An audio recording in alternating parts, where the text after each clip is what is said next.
కడప జిల్లా Pulivendula police sub division కార్యాలయాన్ని SP Nachiket Vishwanath తనిఖీ చేశారు. డ్రగ్స్ మట్కా దిశకు క్రైమ్ కేసులకు సంబంధించిన వివరాలు అడిగి తెలుసుకున్నారు. కేసులపై సమీక్ష నిర్వహించారు.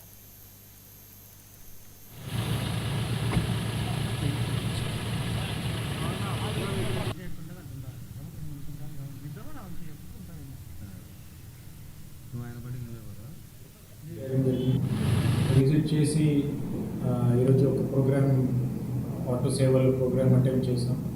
తర్వాత సబ్ డివిజన్ అందరూ సబ్ డివిజన్ ఆఫీసర్స్తో పాటు ఆల్ ఎస్హెచ్ఓస్ ఇన్స్పెక్టర్స్తో పాటు సబ్ డివిజన్ పోలీస్ ఇన్ఫర్మేషన్ గురించి రివ్యూ చేసాం. దీంట్లో పోలీస్ స్టేషన్ వైజ్ రివ్యూ చేసాం. అక్కడ పెండింగ్ ఇష్యూస్ కానీ, పెండింగ్ కేసెస్ కానీ, పెండింగ్ ఎటువంటి ఇంపార్టెంట్ ఇష్యూస్ కానీ, తర్వాత ఏదైనా సపోర్ట్ కావాలంటే కానీ వీళ్ళతో ఇంటరాక్షన్ చేయడం జరిగింది. సబ్ డివిజన్ ఆఫీస్ కూడా రివ్యూ చేయడం జరిగింది.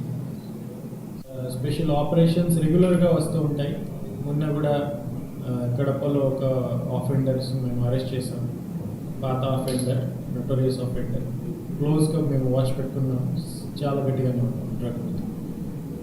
ఈ మధ్యకాలంలో ఎక్కువ మంది ఇక్కడ నుండే డ్రగ్స్ తీసుకెళ్తుంటారు అనేది ఉంది సార్. మొన్న ప్రకాశం డిస్టిక్లో ఎస్పీ గారు వివరణ ఇచ్చారు. కడప జిల్లాకు నుండే వస్తున్నాయి మా దగ్గరికి అనేది. మేము ఈ డ్రగ్స్ ఇష్యూ కూడా డీప్లీ అనలైజ్ చేస్తున్నాం. అని రూట్స్ ఏంటి, పెడ్లర్స్ ఎవరు, ఎలా నడుస్తుంది. ప్రస్తుతానికి మేము ఒక స్పెషల్ ఫోకస్ పెట్టి డ్రైవ్ చేస్తున్నాం దీని మీద. ఖచ్చితంగా రిజల్ట్స్ ఆల్రెడీ వచ్చాయి. ఇంత ముందే పోతే మనం ఇంకా మంచి రిజల్ట్స్ తీసుకొస్తాం.